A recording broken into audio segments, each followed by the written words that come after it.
Gracias. Buenas tardes a todas, a todos y a todes. Me llamo Juan Sebastián Cabral, trabajo en la Fundación Vencer. Brevemente comentarles que la Fundación Vencer es una organización de base de personas con VIH. Desde hace 26 años que trabajan en la respuesta al VIH en Paraguay. Y durante estos 26 años, así como alcancé a escuchar todas las ponencias durante el día de hoy, durante la pandemia nos tocó trabajar y ni siquiera para dar una solución a los problemas que nuestros compañeros y compañeras tenían, sino que a mitigar o darle una respuesta a las necesidades urgentes que en ese momento se presentaron. En un primer término, con la más férrea restricción que nuestro gobierno impulsó durante casi 8 meses, había restricciones de desplazamiento, gestionamos ciertas respuestas puntuales para acercar los antirretrovirales a nuestros compañeros quienes no podían salir. En un segundo término, gestionamos las ollas populares, ¿verdad? Para dar respuesta a algo tan básico como es la alimentación. ¿Por qué? Porque algunos se quedaron sin trabajo y no tenían para comer. Y en un tercer punto, que es lo que les voy a presentar ahora, generamos un espacio para acceso a las vacunas contra el COVID-19. Brevemente les voy a mostrar la cronología de la vacunación o cómo se dio la vacunación contra el COVID-19 en Paraguay. En marzo del 2021, Paraguay recibe muchas de las donaciones de los gobiernos, así como la mayoría de nuestros países. También recibe la primera tanda de vacunas del mecanismo COVAX, que fue 300.000 dosis, algo así. Y allí se inició lo que fue la campaña de vacunación contra el COVID-19. En una primera fase se habilitó la plataforma para que las personas se registrasen, se vacunó a todo el personal de salud, a los militares, a los docentes, etc. En junio del 2021 se habilitan los vacunatorios dentro de la red del Ministerio de Salud Pública, es un ámbito netamente gubernamental, es un servicio de salud. En julio se habilita pocas semanas después se habilita lo que fue los vacunatorios desde los vehículos y en septiembre se liberan las dosis de vacuna contra el COVID-19 de personas registradas de 18 años en adelante. Dentro de toda esta cronología que yo le estoy narrando, se instaló un sistema de promoción de la vacuna, de acceder o acercarte a los puestos, ¿cierto? Se ofrecían las vacunas en horarios distendidos, iban hasta las 21 horas, hasta las 22 horas, a veces se extendían un poco más para que la gente que salía del trabajo o que no tenía tiempo se acerque. Pero como podrán ver, en ningún momento se tuvo en cuenta el abordaje de las particularidades de las poblaciones. En ningún momento se tuvo en cuenta a la comunidad LGBT, por ejemplo, a las personas trans, quienes son víctimas de discriminación en el ámbito de la salud. 93% del personal de salud, según el último estudio que realizamos en el 2017 desde la Fundación Vencer, registra que el personal de salud tiene actitudes estigmatizantes y discriminatorias hacia las personas que vivimos con VIH y hacia las personas LGBT. Con ese dato ya tendrán una idea del por qué las personas no se iban a los famosos vacunatorios. Tenían supuestamente la disposición, o a disposición, mejor dicho, las vacunas, pero las personas no se acercaban. En septiembre del 2021, y gracias a la cooperación de ONUCIDA, América Latina, pudimos realizar un pequeño relevamiento de información. ¿Por qué? Nosotros sabíamos que las personas viviendo con VIH y poblaciones claves no se acercaban a los vacunatorios, pero necesitábamos documentar del por qué. Entonces rápidamente realizamos un estudio, un relevamiento de información sobre las barreras de acceso generadas en el sistema de salud en contexto de pandemia. Esto se aplicó o estuvo direccionada a personas que viven con VIH de 5 regiones del país y participaron 276. Como podrán ver, exploraba 5 escenarios: el acceso al sistema de salud, análisis laboratoriales, medicamentos antirretrovirales, acceso a información sobre COVID-19 y VIH, y en este último punto, acceso a vacunas anti-COVID. El resultado: De las 276 personas que participaron de la entrevista, el 80%, es decir, 222 personas no recibieron la dosis de la vacuna contra el COVID-19.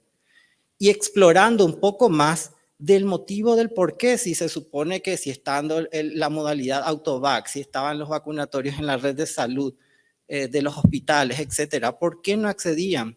Fíjense ustedes que el 37% tenía miedo a ser discriminado, tenía miedo a que se divulgue su estado serológico, tenía miedo a que se le trate mal, etcétera. Entonces esa fue ese es el principal motivo por el cual no se acercaban a los vacunatorios.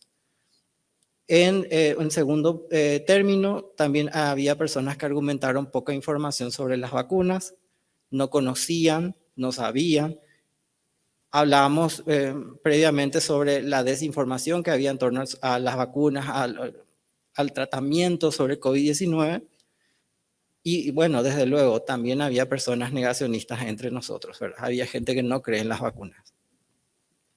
Con esta evidencia, nosotros planteamos una estrategia de hacer llegar las vacunas contra el COVID-19 a las poblaciones clave y a las personas que viven con VIH. Esto fue presentado al programa ampliado de inmunización, que era el ente encargado de implementar estas estrategias para ofertar la vacuna contra el COVID-19. Y nosotros le presentamos esta evidencia, les dijimos, nuestras poblaciones, nuestras compañeras, nuestros compañeros y nuestras compañeras no acceden a las vacunas, no se van hasta el vacunatorio. Lo que tenemos que hacer es que las vacunas lleguen a ellos y a ellas. Y en ese sentido nos ofrecimos como intermediarios, como una suerte de la famosa estrategia de par en par. Nosotros, la organización de la sociedad civil, nos propusimos propiciar estos espacios, hacerle llegar información a nuestros compañeros y a nuestras compañeras y que éstas accedan a la vacuna contra el COVID-19.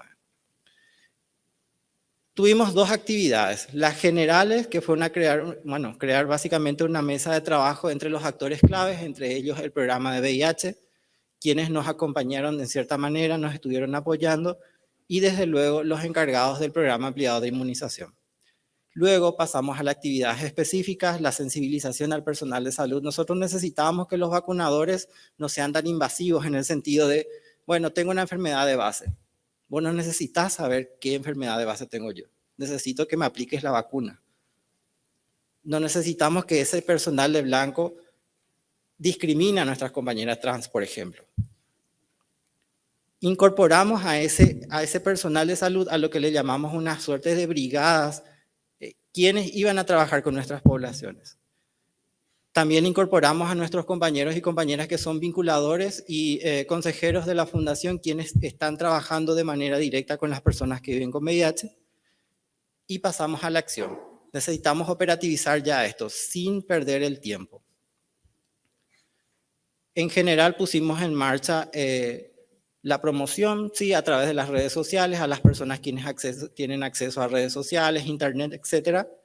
Y específicamente trabajamos con la red de contactos que tienen nuestros consejeros, nuestros vinculadores y también nuestras compañeras y compañeros de las organizaciones quienes trabajamos en el marco de la respuesta al VIH. Durante las jornadas de vacunación se implementaron unas estrategias de sensibilización, por un lado. Lo primero es lo primero, que vengan o a llevar la vacuna ante ellos, pero como les decía anteriormente, también teníamos negacionistas y quienes no querían acceder a las vacunas por falta de información. Entonces nuestros compañeros consejeros lo que hacían es hacerle llegar la información, sensibilizar un poco y ya luego el personal de salud le hacía llegar la dosis correspondiente. Esa estrategia continúa vigente hasta el día de hoy. Algunos creerían que hay mucha información disponible, eso ya está relativamente liberado. Bueno, en Paraguay las restricciones se levantaron hace un tiempo ya. Ahora andamos sin tapabocas, etc. Pero continuamos con las estrategias de vacunación. El resultado es el siguiente. 110 personas de la población clave y personas que viven con VIH accedieron a la primera dosis, 95 accedieron a la segunda dosis, y en Paraguay ya está habilitado la tercera y la cuarta dosis ahora recientemente. Y como verán, así como habían mencionado ya, las dosis de refuerzos como que ya se relajaron, ya tienen la primera dosis, la segunda dosis, bueno, como que la tercera no le dan tanta importancia, pero vamos a trabajar para que esa brecha disminuya. Acá hablamos de las poblaciones. Las poblaciones HSH, hombres que tienen sexo con otros hombres, mujeres trabajadoras sexuales, personas trans y PBBs en general. Un resultado no esperado es que llegamos a las personas quienes no se iban a los vacunatorios. Entonces, a pedido un poco del programa ampliado de inmunización, nos dicen, bueno, necesitamos incorporar las otras dosis del esquema regular.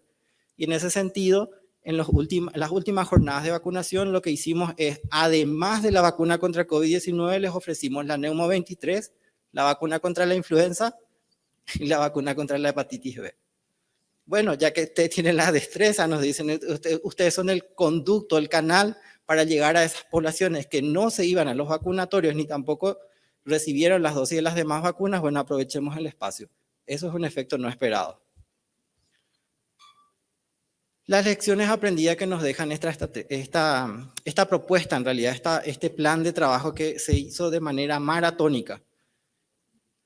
En primer término, ya mis predecesores hablaban de la información estratégica, la generación de información que a veces los entes gubernamentales nos quieren sumergir un poco en esa maraña burocrática de, bueno, vos me contás ciertas situaciones pero no tenés documentada. Nosotros en tiempo récord, en 2 meses prácticamente generamos toda la información, sistematizamos, validamos y le presentamos a las instancias correspondientes.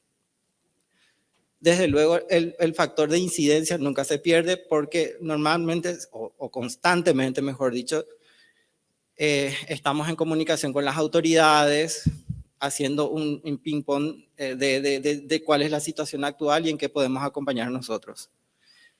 Y como esto se da en el área de Asunción y Central, el área metropolitana, donde se concentra la mayor cantidad de personas con VIH, el siguiente paso es sistematizar esta experiencia como para que se dé una replicación en las demás regiones del país. Eso es todo. Muchas gracias.